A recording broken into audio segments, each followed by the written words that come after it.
Hi hello friends, എല്ലാ കൂട്ടുകാർക്കും ചെമ്പനീർ പൂവിന്റെ പുതിയൊരു റിവ്യൂയിലേക്ക് സ്വാഗതം. അങ്ങനെ നമ്മുടെ ശ്രുതിയെ ചന്ദ്രമതി വീട്ടിൽ നിന്നും അടിച്ചിറക്കിയിരിക്കുകയാണ്. സച്ചിൻ രേവതിയും കൂടിയിട്ടാണ് ശ്രുതിയുടെ കള്ളത്തരെല്ലാം പൊളിച്ചടക്കുന്നത്, എല്ലാവർക്കും മുന്നിലും തുറന്നു കാട്ടുന്നതും.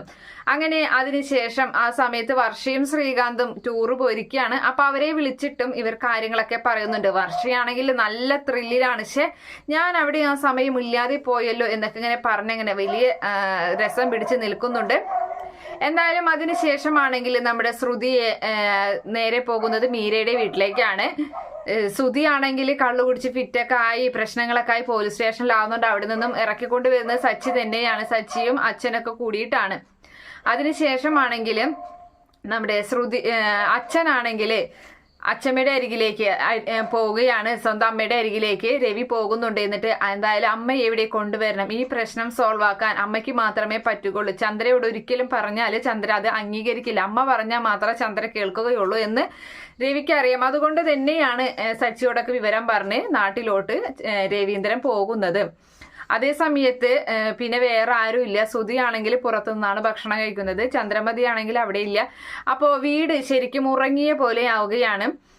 രേവതിക്കാണെങ്കിൽ വലിയ ടെൻഷൻ ആവുന്നുണ്ട്. രേവതി പറയുകയാണ്, ഈ വീട്ടിൽ എത്ര അനക്കം ഒച്ചയ്ക്ക് ഉണ്ടായിരുന്നതാണ്, അമ്മയൊക്കെ എന്നെ എപ്പോഴും ശാസ്ത്രീയവുമായിരുന്നു, പക്ഷെ ഇപ്പോൾ ആരുമില്ലാത്തൊരവസ്ഥയായി, ഉറങ്ങിയ പോലെയായി എന്നിങ്ങനെ സച്ചിയോട് പറയുന്നുണ്ട്. സച്ചിയാണെങ്കിൽ രേവതിക്കുള്ള ഭക്ഷണമൊക്കെ പുറത്തുനിന്ന് വാങ്ങിക്കൊണ്ട് വന്നിട്ട് വായിൽ കോരി കൊടുക്കുകയൊക്കെ ചെയ്യുന്നുണ്ട്.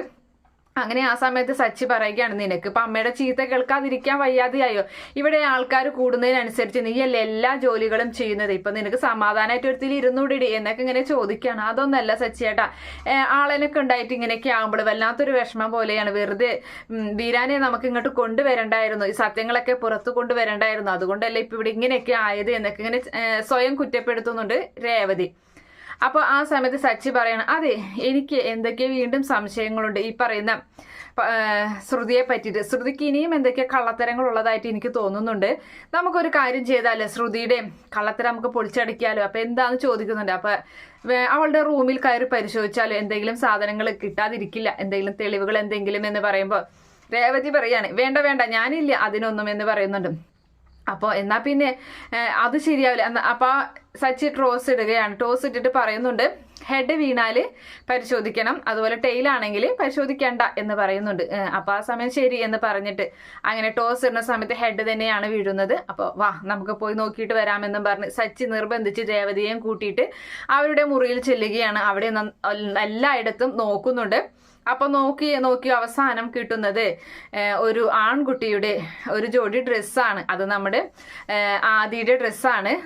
അവള് ശ്രുതി ആദിക്ക് വേണ്ടിയിട്ട് വാങ്ങി വെച്ചിട്ടുള്ളതാണ്. അത് ശ്രുതിയുടെ ഡ്രസ്സിന്റെ ഇടയിൽ നിന്ന് തന്നെയാണ്, ഒരു കവറിൽ നിന്നാണ് ആ ഒരു പുതിയ ഡ്രസ്സ് തന്നെയാണ്. അപ്പോൾ സച്ചി ചോദിക്കുന്നുണ്ട്, ഇത് ആരുടെ ഡ്രസ്സാണ്, ഇത് എന്തിനാ ഇപ്പോൾ ശ്രുതി എന്തിനാ ഇത് വാങ്ങിക്കേണ്ട ആവശ്യം എന്നൊക്കെ ചോദിക്കുന്നുണ്ട്. അപ്പൊ അറിയില്ല, എന്തായാലും ആദിയുടെ പാകത്തിനനുസരിച്ച് ഡ്രസ്സാണല്ലേ ഇത് എന്നിങ്ങനെയൊക്കെ ചോദിക്കുന്നുണ്ട്. അതെ എന്ന് പറഞ്ഞ് നിൽക്കുന്ന സമയം കോളിംഗ് ബെല്ല് അടിക്കുകയാണ്. പെട്ടെന്ന് അവരെടുത്ത സാധനങ്ങളെല്ലാതും അതാത് സ്ഥലത്ത് വെച്ചിട്ട് വാതിൽ തുറന്ന് കൊടുക്കുമ്പോൾ ശ്രുതിയാണ് പുറത്ത് നിൽക്കുന്നത്. അങ്ങനെ ശ്രുതി അകത്തേക്ക് വരുന്നുണ്ട്. നീ എവിടെയായിരുന്നടാ ഇത്ര നേരം എന്നൊക്കെ ചോദിക്കുന്നുണ്ട് സച്ചി. അപ്പോൾ എനിക്ക് വേണ്ടി ഇവിടെ ഭക്ഷണം വെച്ച് വിളമ്പാനൊന്നും ആരുമില്ലല്ലോ, ഞാൻ പുറത്തു പോയി ഭക്ഷണം കഴിക്കാൻ പോയതാണെന്ന് പറയുന്നുണ്ട്. അപ്പോൾ ആ സമയത്ത് അതിനുശേഷം നമ്മുടെ സച്ചിയോട് രേവതി പറയുന്നുണ്ട്, അതെ എത്രയായാലും ശ്രുതി നിങ്ങളുടെ ഏട്ടനെ ഒരുപാട് സ്നേഹിച്ചിരുന്നതാണ്. എന്തൊക്കെ കാര്യങ്ങളാണ് എപ്പോഴും മറ്റുള്ളവർക്ക് വിട്ടുകൊടുക്കാതെ സ്വയം നിങ്ങളുടെ ഏട്ടനെ ന്യായീകരിച്ച് നിന്നിരുന്ന ഒരു പെണ്ണാണ്. അവൾക്ക് ഒരുപാട് ഇഷ്ടമാണ് നിങ്ങളുടെ ഏട്ടനെ എന്നൊക്കെ ഇങ്ങനെ പറയുന്നുണ്ട്. അപ്പോൾ അതെ തെറ്റുകൾ ചെയ്യാത്തതായിട്ട് ഇപ്പം ആരുമില്ലല്ലോ, എന്തായാലും അവന് അതിനുള്ള ബോധമൊന്നുമില്ല, അതൊക്കെ മനസ്സിലാക്കാനുള്ള ബോധം വല്ലതും വേണ്ടേ. ആദ്യം പണിയും കൂലിയും ഒന്നും ഇല്ലാതെ നടന്നിരുന്ന ആളാണ് നിങ്ങളുടെ ഏട്ടനെ. ശ്രുതി വന്നതിന് ശേഷമാണ് ഇപ്പൊ ഒരു ബിസിനസ്സും കാര്യങ്ങളൊക്കെ ആയിട്ട് അവളുടെ ഒരു തൻ്റെ ഇടത്തിന്റെ പുറത്താണ് ഇപ്പൊ ഇങ്ങനെയൊക്കെ ആയിട്ടുള്ളത് എന്നൊക്കെ ഇങ്ങനെ പറയുന്നത് കേട്ടിട്ട് ശ്രുതി അവിടേക്ക് വരുന്നുണ്ട്. ശ്രുതി പറയാണ്, നിങ്ങൾ എന്താ എന്നെ പറ്റി കുറ്റം പറഞ്ഞുകൊണ്ടിരിക്കുകയാണോ എന്ന് ചോദിക്കുന്നുണ്ട്. അതെ നിങ്ങൾ എന്തൊക്കെ പറഞ്ഞാലും എൻ്റെ കഴിവ് തന്നെയാണ് എനിക്ക് എന്നെ പോലെ ഒരു ഭർത്താവിനെ അവൾക്ക് കിട്ടിയത് ലോട്ടറി അടിച്ചെന്ന് കരുതിയാൽ മതി എന്നിങ്ങനെ പറയുന്നുണ്ട്. അപ്പൊ സച്ചി പറയണം, ഇപ്പൊ എങ്ങനെയുണ്ട് രേവതി നമ്മൾ പറഞ്ഞതൊക്കെ കേട്ടിട്ട് ഉൾക്കൊണ്ട് അത്രയൊരു ഭാര്യ, എനിക്ക് നല്ലൊരു ഭാര്യയാണല്ലോ എനിക്ക് കിട്ടിയത് എന്ന് സ്വയം തോന്നാതെ അവൻ പറഞ്ഞ കാര്യം കേട്ടോ എന്നിങ്ങനെ സച്ചി പറയുകയാണ്. അപ്പോ സച്ചി ചോദിക്കുന്നുണ്ട്, എടാ നിനക്ക് അവളെ കുറ്റപ്പെടുത്താൻ എന്താ അവകാശമുള്ളത്? കാരണം നീ മന്ദന്റെ കാല് മണ്ണിൽ പൊഴുത്തിട്ട് മറ്റുള്ളവരെ മന്ദ എന്ന് വിളിക്കണ പോലെയാണ് നിന്റെ സ്വഭാവം. കാരണം വെച്ചാല് നീ ഒരു കല്യാണത്തിന് കെട്ടാൻ വേണ്ടി വന്നു നിന്ന് പന്തലിൽ നിന്ന് നീ ഒളിച്ചോടിപ്പോയി. അതുകൂടാതെ മറ്റൊരു പെണ്ണിന്റെ കൂടെ ലിവിങ് ടുഗദർ എന്നൊക്കെ പറഞ്ഞിട്ട് അവൾക്കും അവളുടെ കൂടെ കുറച്ച് നാൾ കഴിഞ്ഞ് അവള് നിന്റെ പൈസയും കൊണ്ട് പോയി. അങ്ങനെ ഒരുത്തനെയല്ലേ നിന്റെ ശ്രുതി അവള് സ്നേഹിച്ച് അവള് നിന്നെ സ്വന്തമാക്കിയത്.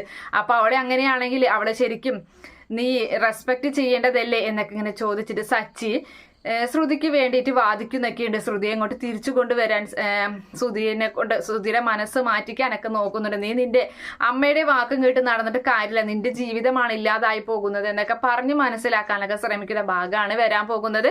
എന്തായാലും കാത്തിരുന്ന് കാണാം. ഈ റിവ്യൂ ഇഷ്ടപ്പെടുകയാണെങ്കിൽ ഈ ചാനൽ ഒന്ന് സബ്സ്ക്രൈബ് ചെയ്ത് സപ്പോർട്ട് ചെയ്യണേ. Okay friends, bye, thank U.